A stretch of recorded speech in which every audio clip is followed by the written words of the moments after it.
Hello, I'm Greg Jamian and thank you for watching Boomer Health at Home, the show where we explore the most relevant healthcare topics impacting the baby boomer generation today.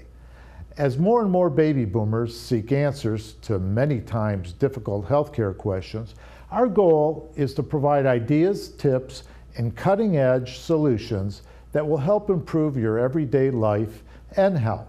It is our hope that you find the following information helpful as you sit back and watch Boomer Health at Home. Hello, I'm Ryan Donnell alongside Brett Pulte, and you're watching Boomer Health at Home. Thank you for tuning in. Brett, we got a good show to plan today. Can you tell the audience a little more what we're going to cover? We do have a great show planned today. Today we're going to be talking about the influenza virus. So we have Joyce Ward, who's a registered nurse, coming on with us, and she's going to be giving us tips on how to prevent it, what to do if you do have it. We're even going to look at how the hospitals can help you and a couple home remedies. Joyce is going to be pretty good with this subject. Sounds great. Well, we got a great show planned for you. For all this and more, stay tuned. Thanks for watching.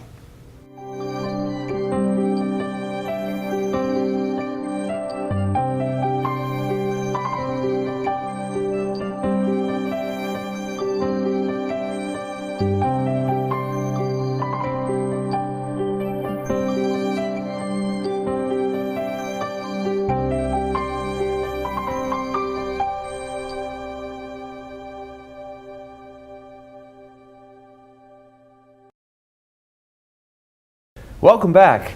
We have a very informative show planned for you today, and joining us to provide an expert's insight onto the influenza matter is the OakMed RN home health care, Joyce Ward. I just botched up your credentials. Could you tell us a little more about what your experience is in the healthcare industry? Yes, I've been a nurse for many years, and I worked as a hospital-based nurse, a home health nurse, and currently I am a discharge planner case manager for the hospital system, and I very much enjoy my work. Well, great. Welcome back to the show. Yeah. So now, Joyce, in January of 2018, we've seen a huge influenza influx, and unfortunately, there's a lot of tragic news, especially coming out of California. 42 people have been reported to die, and they're all under age 65, and that's only between October and January. Yes, right within January of 2018, the flu has been epidemic in every one of the 48 contiguous states in the United States. That is widespread flu infection throughout the entire United States, which it overwhelmed the hospital systems and treatment for those patients. People under the age of 65 and otherwise healthy individuals normally don't have the complications that can cause death in the flu. However, this particular flu strain that's become prevalent, it was a variant of the normal flu strains. For example, there was a young man, Kyler Boehm.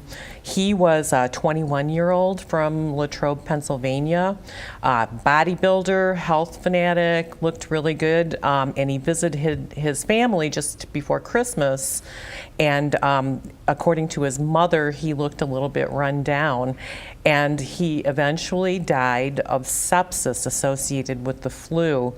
Wow. The particular strain in that case was H3N3 flu virus.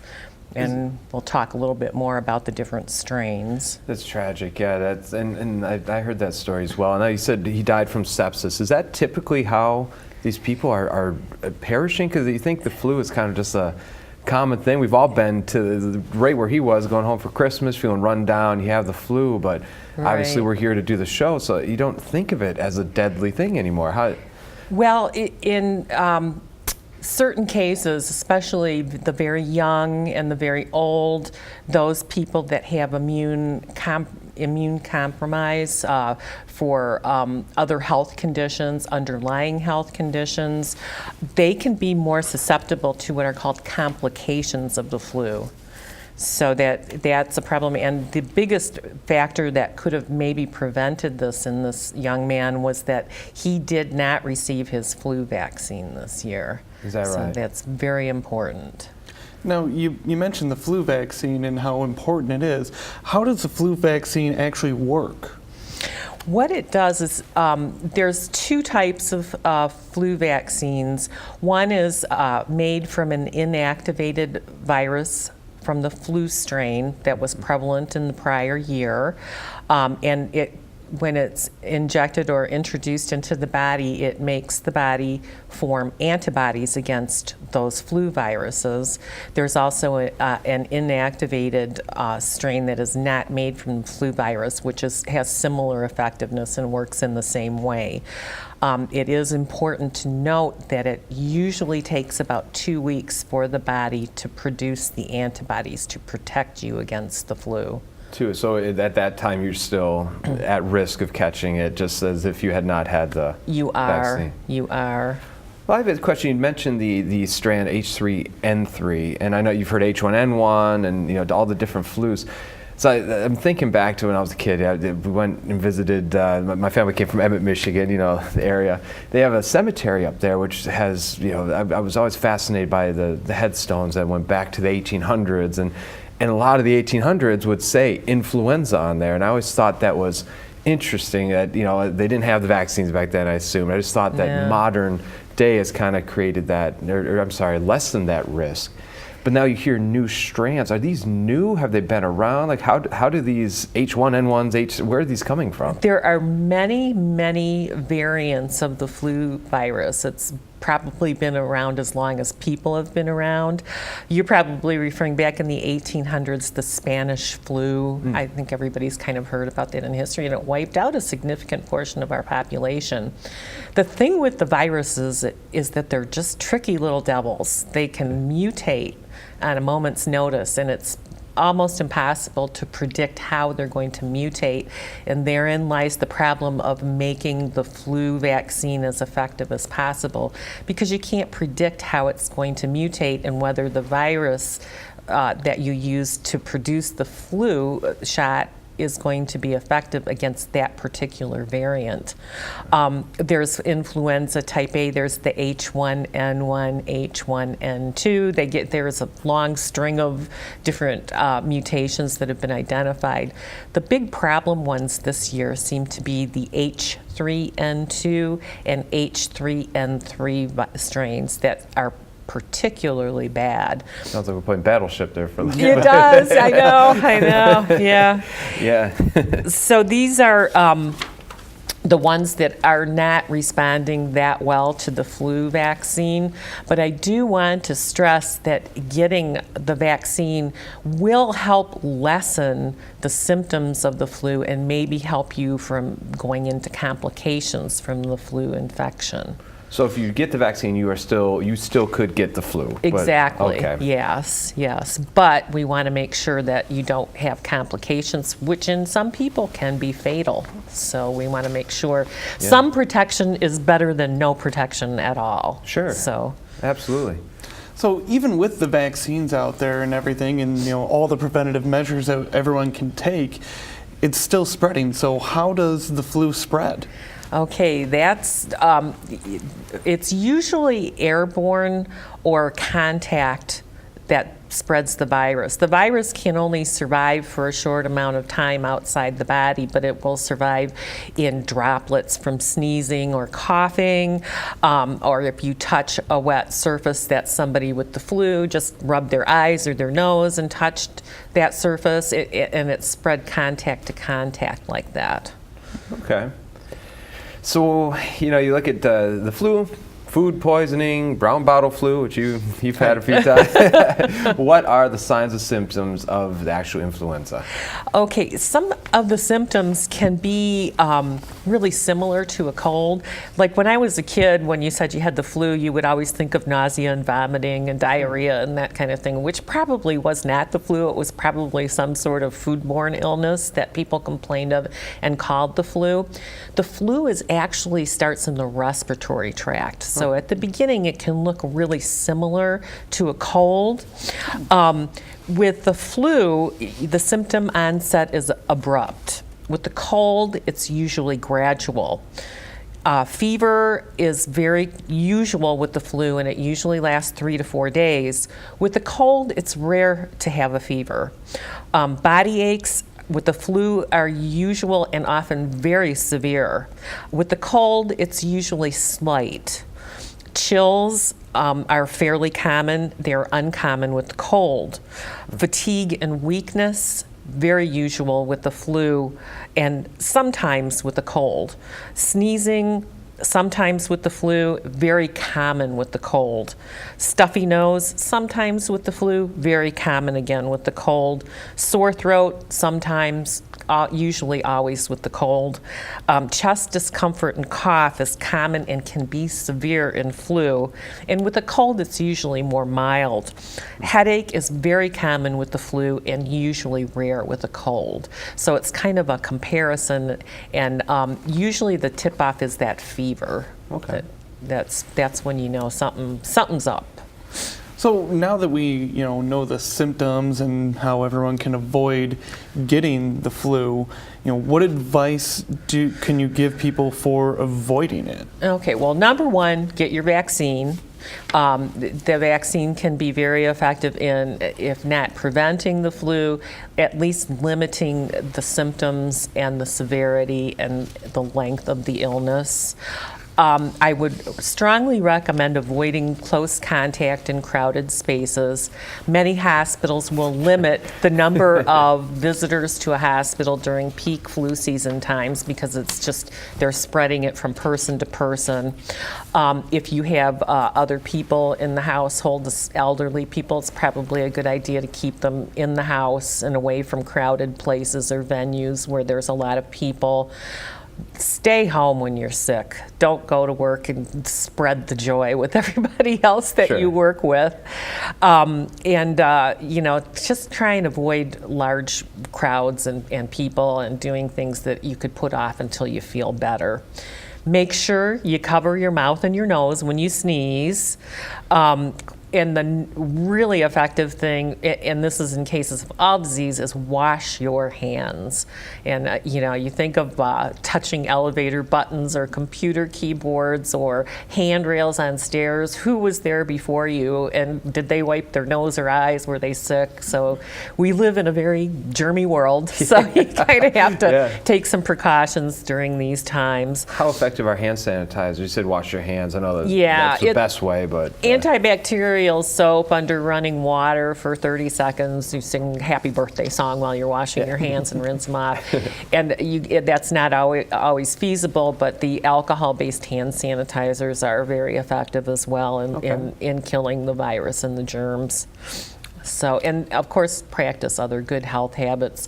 Make sure you stay hydrated, have good nutrition, avoid as much stress as possible during these peak times, and give your immune system a good chance to fight things off.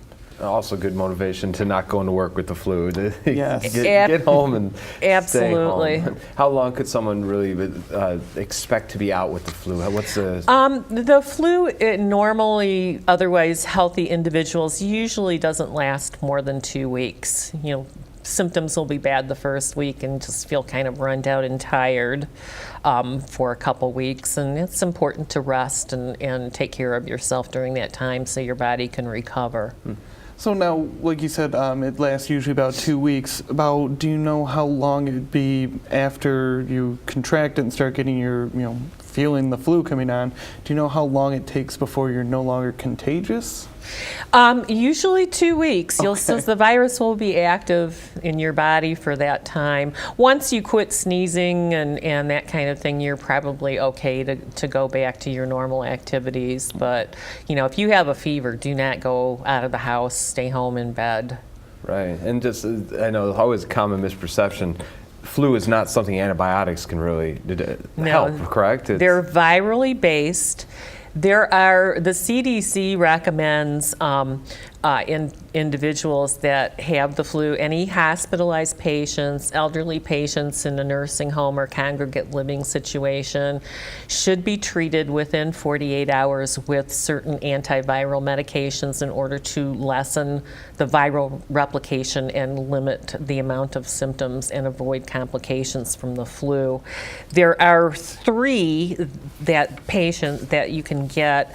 I think everybody's kind of familiar with Tamiflu, which is one of them, and there's a couple of other ones that you can use, Acetylmivir and Previvir, and the doctor can prescribe that for you. At certain times there seem to be shortages of that if the flu season is particularly severe. Manufacturing seems to be okay this year. You should be able to get what you need from a pharmacy. Sure, and when you mentioned this, you said shortages, made me think, with this flu epidemic this year, you've worked in hospital systems. How does the hospital handle this increased volume? And if this is going on, is it something to avoid then going to the hospital, or? No, don't. You should not avoid going to the hospital if you have symptoms of flu that seem to be getting worse or not getting better with just rest and taking care of yourself at home. There is a rapid flu test that can give a result in 15 to 20 minutes at the hospital. So if you go to the emergency room, they will find out right away. They'll give you the rapid test and find out what kind of flu and flu strain you have, probably prescribe the antiviral medication for you. And if you don't seem to be getting worse or your symptoms are controllable, they will try and release you back home as quickly as possible. So they, try and because the ER is going to be horribly crowded and it's going to be difficult. And you have to put on your patient's hat when you go there because of the, widespread flu that's going around right now. Right. So they try not to hospitalize you if they can avoid it. They have to kind of reserve those beds for the really critically ill patients. So. Now, you said the hospital and the ER is going to be very crowded. So are there some good home remedies that people can try? Well, just try and control your fever and your symptoms. It's mostly once you have the flu, it's supportive care until your immune system can kick in and get rid of those viruses. You control the fever with, an aspirin or Tylenol. Bed rest is important. Your body does its most healing while you're resting or sleeping. Make sure you stay hydrated. If you have a fever, dehydration can lead into symptoms of complications of the flu. Make sure you have good nutrition, fresh vegetables and fruit juices and things like that to help maintain your nutritional status. Good hygiene is important. Make sure you wash your hands and keep surfaces clean at home so you don't keep reinfecting yourself. Well, great, Joyce. This is some great information. Unfortunately, we're running out of time, but I think you've really given our viewers a great arsenal to combat the flu season. So thank you for coming on. We appreciate you being our guest today. And my pleasure. It does sound like, it's something that you can really, the better planning you have with the shots and have all the stuff in place, the easier it will be to battle this influenza. Yeah. So if you viewers at home have any questions about any of the content you saw on today's show or would like to get in touch with anyone from the show, you can call us at area code 248-288-2270, or you can email us at boomerhealth@americaremedical.com. Thank you very much, and thanks for watching.